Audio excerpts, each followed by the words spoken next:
सत्संग ऐसी जगह होती है, यहां आने से इंसान के तमाम ख्यालात, तमाम सवालात बदल जाया करते हैं।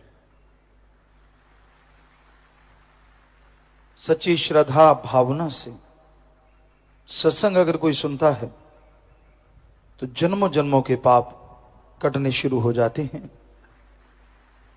सत्संग में आओ, ध्यान से सुनो और फिर अमल करो।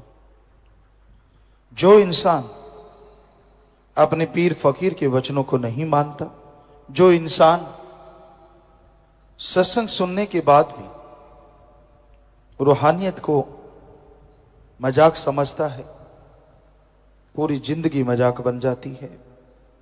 दुख परेशानियों का, नरकों का कारण बन जाती है। इसलिए सत्संग सुन के उसको अपने जीवन में अपनाओ तो जिंदगी में बहारें आ जाती हैं। सत्संग इंसान को वो निगाह बख्शती है, इंसान को वो विचार देती है जिससे परम पिता परमात्मा कण कण में, जर्रे जर्रे में मौजूद उसको महसूस होने लगता है और सत्संग पे अमल करते हुए एक दिन उसे नजर आने लगता है। इंसान का विल पावर, आत्म बल सत्संग में बताई गई विधि के अनुसार चलने से बेइंतहा बढ़ जाता है। तो अगर आप अपने जीवन में खुशियां चाहते हैं, अगर आप अपनी जिंदगी को खुशनुमा करना चाहते हैं तो सत्संग सुन के उस पे अमल करना सीखो। इंसान कहता है, कई बार आपको पहले भी सुनाया, मैं गुरु को बहुत मानता हूं, लेकिन दुख इस बात का होता है गुरु को मानता है लेकिन गुरु की एक नहीं मानता। तब उसके लिए दुखों का कारण हो जाता है, परेशानियों का कारण हो जाता है। आप पीर फकीर को अगर मानते हैं तो यह भी बहुत जरूरी है कि आप उसके बातों को, उसके वचनों को भी माना करें।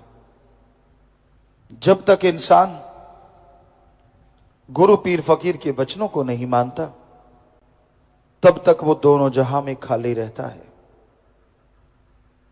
इंसान को मालिक नियामतें बख्शता है, बेइंतहा खुशियां बख्शता है, बिना कहे उसके कर्म अल्लाह राम काटता रहता है। उसे पता भी नहीं होता कौन से भयानक कर्म आने वाले हैं, कब आने थे और कब चले गए। जो मालिक से बेइंतहा इश्क करते हैं, प्यार करते हैं, वचनों पे 100% चला करते हैं, उनके भयानक से भयानक कर्म भी कट जाया करते हैं। इंसान के कर्म कितने भयानक हैं इसका अंदाजा कोई नहीं लगा सकता। कई बार इंसान सोचता है मैं सत्संग सुनता हूं, सत्संग में बैठता हूं, मेरे तो कर्म कटते रहेंगे, कोई दो राय नहीं। शास्त्र नाम शाह मस्तान जी दाता के वचन हैं। आप सत्संग में आते हैं, सुनते हैं, बना बनाया सुमरन ले जाते हैं जो आगे जाके आत्मा के काम आएगा, जो रूह के काम आएगा। पर जीते जी अगर आप आनंद परमानंद चाहते हैं, भयानक कर्मों से बचना चाहते हैं तो सत्संग सुन के अमल करना 100% जरूरी है। इसमें कोई दो राय नहीं कि सुमन का फल मिलता है, इसमें कोई दो राय नहीं कि आपके कुलों का उद्धार होता है। लेकिन अगर आप खुद उसकी बेइंतहा खुशियों को हासिल करना चाहते हो तो सत्संग सुन के अमल करना जरूरी है। और अमल क्या करना है? घंटा सुबह शाम कम से कम सुमरण करें, सेवा करें, निंदा चुगली बुराइयों से बचे रहें। मालिक से जोड़ो तो मालिक आपके कुलों को जोड़ेगा, मालिक से तोड़ो तो आप दोनों जहां में भटकते रहोगे, नरक भोगते रहोगे। तो ये वचनों को आप अगर मानते हैं तो बेइंतहा खुशियां हैं। अदरवाइज सत्संग में रहते हुए, यानी सत्संग में जब बैठे हो तब नहीं, सत्संग आपने सुना, आप अपने घरों में चले गए, आप अपनी रहने वाली जगहों में चले गए, वहां जाके फिर वही निंदा चुगली, तो आपके जो भयानक कर्म हैं वो कटते नहीं, बल्कि वो कर्म आपको नरक में ले जाते हैं। उसका दुख, उसका दर्द फिर आपको महसूस होता ही नहीं, बल्कि भोगना पड़ता है। तो ये जरूरी है कि सत्संग सुन के अमल किया जाए। कई बार इंसान सोचते हैं, कोई ना कोई सवाल भी उठता है कि यार फलां आदमी सत्संग में रहता था, बड़ी सेवा किया करता था, वो मालिक से दूर क्यों हुआ? तो शायद उसका जवाब आपको मिल गया होगा, जो हमने अभी अभी बोला। सत्संग सुना, सुमरण का फल मिला, आत्मा के खाते में जमा हो गया, लेकिन सुन के अमल नहीं किया तो उसको इस जन्म में भयानक कर्मों का सामना करना ही पड़ता है। उसे कर्म भोगने ही पड़ते हैं, चाहे वो सेवादार क्यों ना हो, चाहे वो सत्संग सुनता हो, फल तो उसको मिल रहा है। लेकिन अगर वो अमल नहीं कर रहा तो झोली फटी हुई है, रहमतें आती हैं चली जाती हैं, आती हैं चली जाती हैं। इसलिए अमल करना जरूरी है। अगर आप मनमता चलते हैं, मन के कहे अनुसार चलते हैं, तो भाई फिर कर्मों का बोझ आपको उठाना होगा। पीर फकीर तो बहुत बचाते हैं, वो तो हर तरीके से बचाते हैं, हर एंगल से इंसान की नरक में न गिरने की सुविधा बना देते हैं, तरीका बना देते हैं। पर कई लोग ऐसे भी होते हैं कि वो संतों के वचनों को सुनते नहीं, मानते नहीं।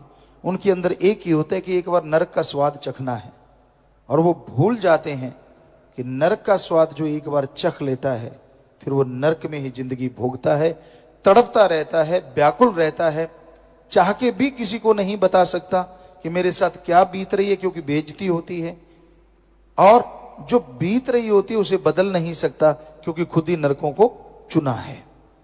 तो इसलिए सत्संग सुनते हो, फल मिलता है, लेकिन अमल करना जरूरी है। घंटा सुबह शाम सुमरन करो, सेवा करो, भक्ति इबादत करो, उस राम, उस ओम, उस अल्लाह, उस वाहिगुरु गॉड खुदा को याद करो। उसकी भक्ति से आपकी आत्मिक शक्ति जागृत होती है, और आत्मिक शक्ति से भयानक रोग पता ही नहीं कैसे खत्म हो जाते हैं, इंसान को पता ही नहीं चलता। तो इसलिए अपने रोगों को बदलना है, आने वाली भयानक बीमारियों को बदलना है, तो मेडिटेशन करो। डू द मेडिटेशन कंटिन्यू, क्योंकि मेडिटेशन विदाउट एनी कॉस्ट,